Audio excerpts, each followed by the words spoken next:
కూకట్పల్లి జేఎన్టీయూలో quality of engineering education సమావేశంలో CM Revanth Reddy మాట్లాడుతున్నారు. లైవ్ చూద్దాం. విధానాలను సమాజానికి చెప్పే అవకాశం వచ్చింది. అందుకే అకాడమిక్ ఇయర్ స్టార్టింగ్లోనే మిమ్మల్ని అందరినీ కలవాలి, మీ ఆలోచనలు వినాలి, మా విధానాలను వివరించాలని ఆలోచనతో ఈ కార్యక్రమాన్ని తీసుకోవడం జరిగింది. ఇక్కడున్న చాలామందికి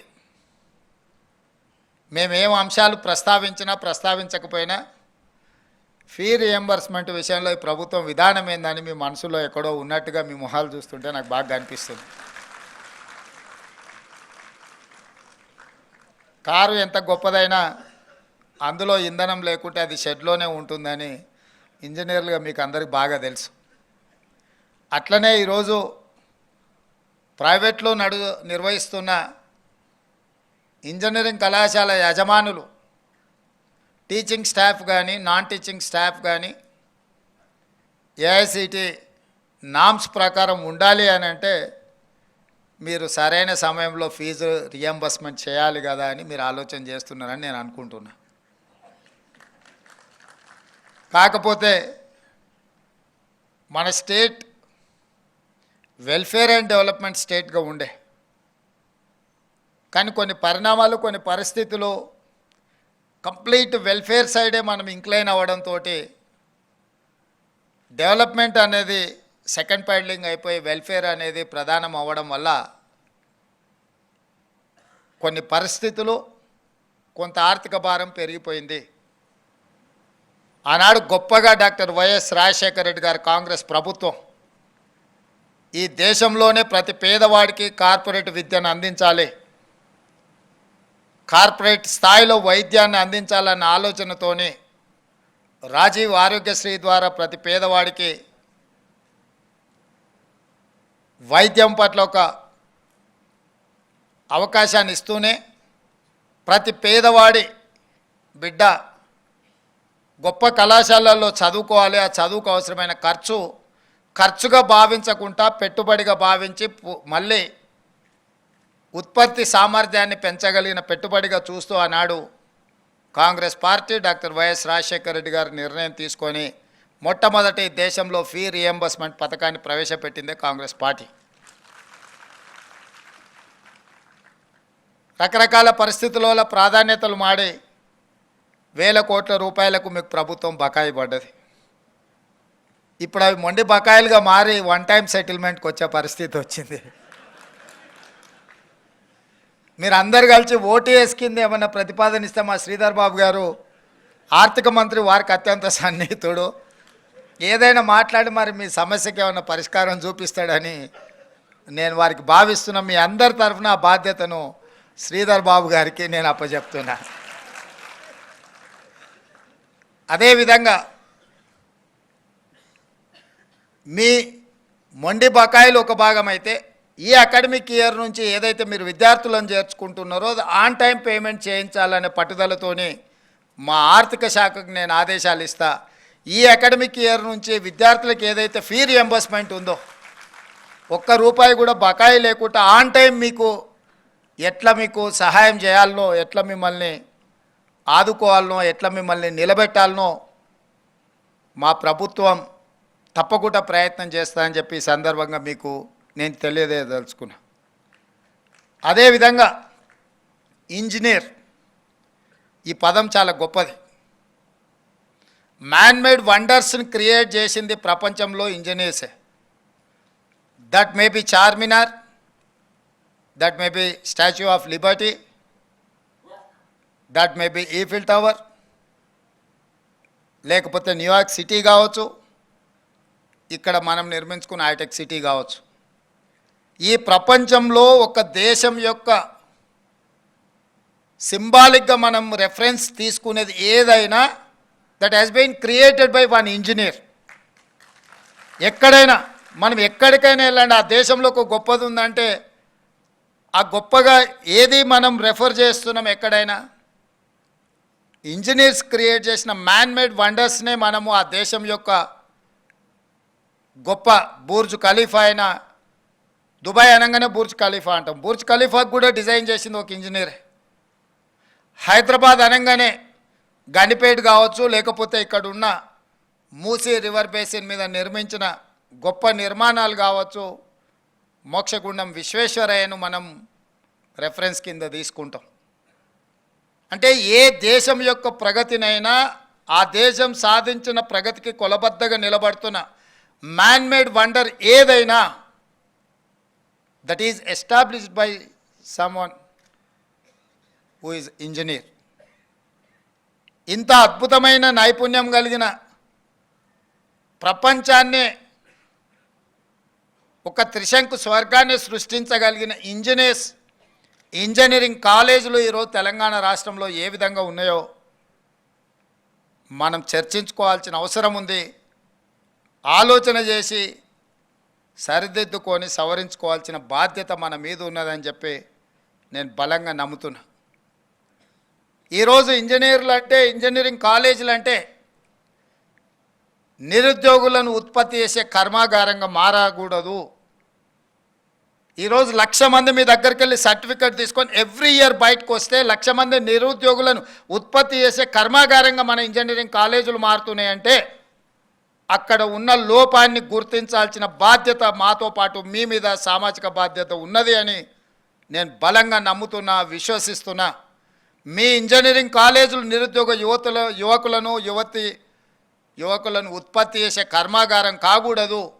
ఉద్యోగ ఉపాధి అవకాశాలు కల్పించే దేశ భవిష్యత్తును నిర్మించగలిగిన గొప్ప సంస్థలుగా మీ ఇంజనీరింగ్ కాలేజీలు ఉండాలి అని చెప్పి మా ప్రభుత్వం కోరుకుంటుంది. ఆ దిశగా మీకు కావాల్సిన సహకారాన్ని అందించడానికి మా ప్రభుత్వం సిద్ధంగా ఉన్నదని చెప్పి నేను ఈ సందర్భంగా తెలియజేస్తున్నా.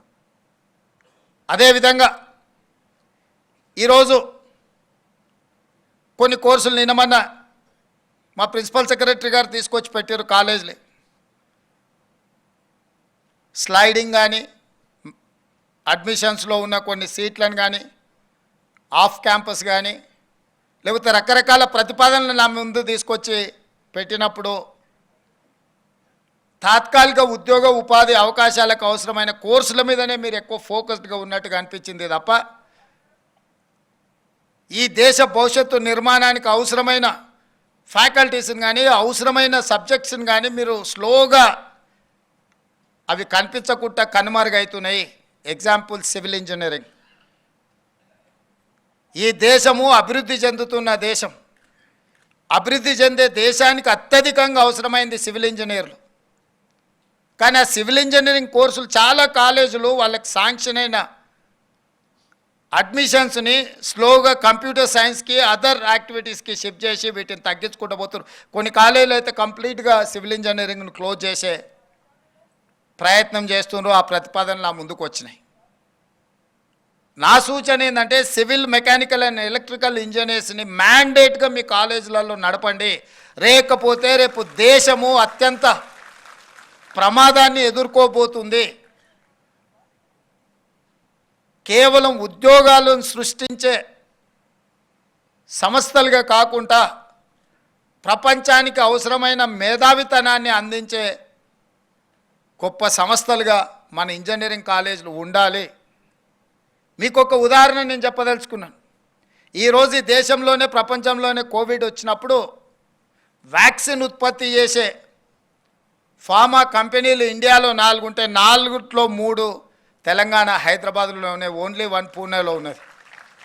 ఏంది దీనికి కారణం? ఎప్పుడైనా మా మిత్రులు ఆలోచన చేసినరా అని నేను అడుగుతున్నా. దీనికి కారణం 1965-70s మధ్యలో శ్రీమతి ఇందిరాగాంధీ గారు హైదరాబాద్లో ఐడిపిఎల్ని ఎస్టాబ్లిష్ చేయడం వల్ల, ఫార్మా మీద R&D జరగడం వల్ల ఐడిపిఎల్లో ఉద్యోగులుగా చేరిన వాళ్ళు అక్కడ వచ్చిన ఎక్స్పీరియన్స్తో బయటికి వచ్చి, అది SOL కావచ్చు, రెడీ కావచ్చు, ఆల్ అదర్ ఫార్మాస్యూటికల్ సంస్థల యజమానులు ఒకప్పుడు ఐడిపిఎల్ రిలేటెడ్లో ఉద్యోగాలు చేసిన వాళ్ళు, లేదా అక్కడ జరిగిన రీసెర్చ్లో భాగస్వాములు. కాబట్టి 65లోనే శ్రీమతి ఇందిరాగాంధీ గారి నేతృత్వంలో ఇక్కడ ఫార్మా రిలేటెడ్ ఇన్స్టిట్యూషన్ ఎస్టాబ్లిష్మెంట్ చేసింది. కాబట్టి ఈరోజు మనం దేశంలోనే డ్రగ్ బల్క్లో మనం మెజారిటీ మన దగ్గర నుంచే ఎక్స్పోర్ట్ అవుతున్నది. ప్రపంచానికి ఏ అవసరం ఉన్న బల్క్ డ్రగ్ రిలేటెడ్ ఇష్యూస్ ఏమైనా ఉంటే తెలంగాణ వైపు చూస్తున్నారు అని అంటే ఆనాటి పాలకులు చాలా ముందు చూపుతో ఆలోచన చేసి హైదరాబాద్లో ఎస్టాబ్లిష్ చేసిన ఐడిపిఎల్. ఇంతకుముందే మిత్రుడు శ్రీధర్ బాబు గారు ఒక మాట చెప్పిండ్రు, Karnataka is the highest exporter of IT sector అని. వై? ఎస్ఎం కృష్ణ అనే ముఖ్యమంత్రి మొట్టమొదట అందరికంటే ముందు ఐటీ రంగాన్ని, ఐటీ విధానాన్ని ఆలోచన చేసి ఆ ముఖ్యమంత్రి గారు అక్కడ ఆ విధానం తీసుకొచ్చిండు. కాబట్టి ఈ రోజుకు దేశంలోనే ఐటీలో అత్యధికంగా ఎగుమతి చేసే రాష్ట్రంగా కర్ణాటక రాష్ట్రం బెంగళూరు సిటీ వచ్చింది, ఫాలోడ్ బై తెలంగాణ. ఎందుకంటే గత ముఖ్యమంత్రులు ఐటీని, ఫార్మాను గుర్తించడం వల్ల భవిష్యత్ అవసరాలను దృష్టిలో పెట్టుకొని ఉద్యోగ ఉపాధి అవకాశాల కోసం ఇది పనికొస్తుంది, మన యువతకు ఇది అత్యధికంగా లబ్ధి చేకూరుస్తుందని గత పాలకులు, గత ముఖ్యమంత్రులు, ప్రధానమంత్రులు తీసుకున్న నిర్ణయాలతోటి ఈరోజు తెలంగాణ రాష్ట్రం ఐటీ అండ్ ఫార్మాలో మనం చాలా ముందు ఉన్నాం.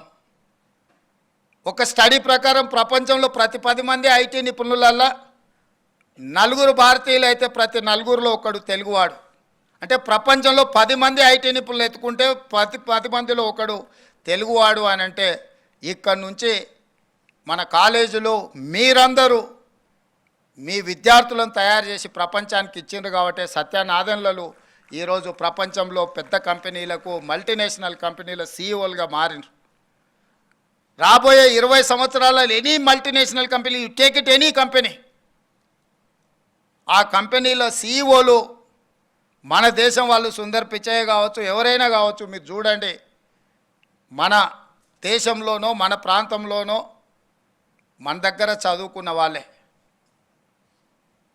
మరి ఈ దిశగా ప్రపంచం అందరూ ఆశ్చర్యపోయే విధంగా ఐటీ నిపుణులను కానీ ఇతర నిపుణులను ఉత్పత్తి లేదా తయారు చేసే మనము భవిష్యత్తు యొక్క ఆలోచనలను, అవసరాలను దృష్టిలో పెట్టుకొని ఈరోజే మనకు స్వతంత్రం వస్తే ఈరోజే ప్రపంచానికి అవసరమైన ప్రణాళికలు మనం సిద్ధం చేసుకుంటే, ఈరోజే మనం ఒక న్యూ యాక్షన్ ప్లాన్ రెడీ చేసుకుంటే ఏం చేసుకోవాలనో ఆ విధంగా ఆలోచన చేసుకొని మన సిలబస్ నుంచి చాలా వరకు మనం చెప్తున్న చదువుకి, మార్కెట్లో అవసరాలకి అసలు ఎక్కడ పొంతం లేదు. నిన్న మొన్న మా ప్రభుత్వం ఒక బోల్డ్ డెసిషన్ తీసుకున్నది. తెలంగాణ రాష్ట్రంలో 65 ఐటీఐలు ఉన్నాయి, ఇండస్ట్రియల్ ట్రైనింగ్ ఇన్స్టిట్యూట్స్.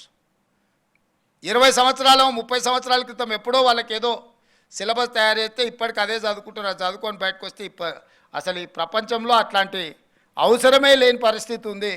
చదువుకొని సర్టిఫికేట్ తీసుకొని అది ఐటీఐ కావచ్చు, పాలిటెక్నిక్ కావచ్చు, ఇంజనీరింగ్లో కూడా ఈరోజు మనం నేర్పిస్తున్న, మనం చెప్తున్న చదువుకి బయట వాళ్ళు పోటీ పడే ప్రపంచానికి దేర్ ఇస్ అన్ గ్యాప్. అందుకే ఆలోచన చేసి ఈ ఐటీఐలను టాటా సన్ కన్సల్టెన్సీ వాళ్ళతోని మాట్లాడి,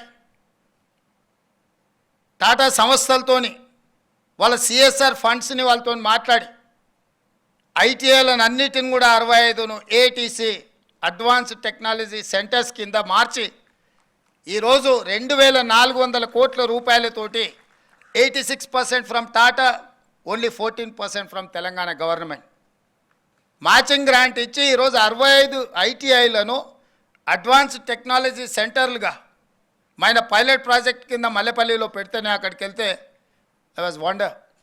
రోబోస్ పెట్టిండ్రు అక్కడ, different printing technology, different technology, machinery ఎట్లుంది అని అంటే అసలు నేను ఎప్పుడు చూడలే అట్లాంటి అద్భుతమైన ఎక్విప్మెంట్ని, ట్రైనింగ్ ఇన్స్ట్రక్టర్స్ని, మొత్తం వ్యవస్థను టాటా వాళ్ళు అక్కడ ఎస్టాబ్లిష్మెంట్ చేసి చూపించారు. ప్రతి ఐటీఐలో వాటన్నిటిని కూడా పెట్టబోతున్నాము. అత్యంత ఆధునిక యంత్రాంగం మీద విధానాలను, కంప్యూటరైజ్డ్ సిస్టమ్ని ఎస్టాబ్లిష్ చేసి ఐటీఐలలో చేరే వాళ్ళకి వాళ్ళు ట్రైనింగ్ ఇచ్చి పంపించే ఒక విధానాన్ని తీసుకుని ఒక చిన్న ఐడియా టాటా వాళ్ళతో మాట్లాడి వాళ్ళ సిఎస్ఆర్ ఫండ్స్ నుంచి పెట్టుబడి పెట్టించి నేను డావోస్ పోయినప్పుడు ఆ టాటా సన్స్ చంద్రశేఖరన్ కలిస్తే వారితో మాట్లాడిన సందర్భంగా సమాజంలో ఉన్న సమస్య మీద మాట్లాడినప్పుడు ఇది ఒక ఆలోచన వచ్చి ఆ టాటా వాళ్ళతో టైఅప్ చేస్తే ఈరోజు చాలామంది నిరుద్యోగులు మిడిల్ ఈస్ట్ కంట్రీలకు పోయే వాళ్ళకు పర్టికులర్ ఉత్తర తెలంగాణ జగిత్యాల కోరుట్ల కరీంనగర్ ఈ ప్రాంతం నుంచి మిడిల్ ఈస్ట్ కంట్రీస్కి వెళ్ళి ఉద్యోగాలకు అక్కడ పోయి బాండెడ్ లేబర్గా మారిపోతున్నారు. ఈరోజు మన దగ్గర కూడా కన్స్ట్రక్షన్ సైడ్ నేను చూస్తున్నా, కన్స్ట్రక్షన్లో వర్క్ చేసే లేబర్ కావచ్చు, కన్స్ట్రక్షన్ సైడ్లో ఉండే టెక్నీషియన్స్ కావచ్చు, మన వాళ్ళు ఎవ్వరు లేరు. బీహార్ నుంచి వచ్చిన వాళ్ళు, ఒడిశా నుంచి వచ్చిన వాళ్ళు, లేదా బెంగాల్ నుంచి వచ్చిన వాళ్ళు కనిపిస్తుండ్రు. పోని మన దగ్గర నిరుద్యోగ సమస్య లేదా అంటే తెలంగాణ పబ్లిక్ సర్వీస్ కమిషన్లో నమోదు చేసుకున్న వాళ్ళు 30 లక్షల మంది ఉన్నారు, నమోదు చేయకుండా ఉన్న వాళ్ళు ఇంకొక 30 లక్షల మంది ఉన్నారు. 60 లక్షల మంది నిరుద్యోగులు ఉన్న తెలంగాణ రాష్ట్రంలో ఇక్కడ ఉపాధి అవకాశాలు పక్క రాష్ట్రాల నుంచి వచ్చి పొందుతున్నారంటే ఎక్కడో ఒక గ్యాప్ ఉంది.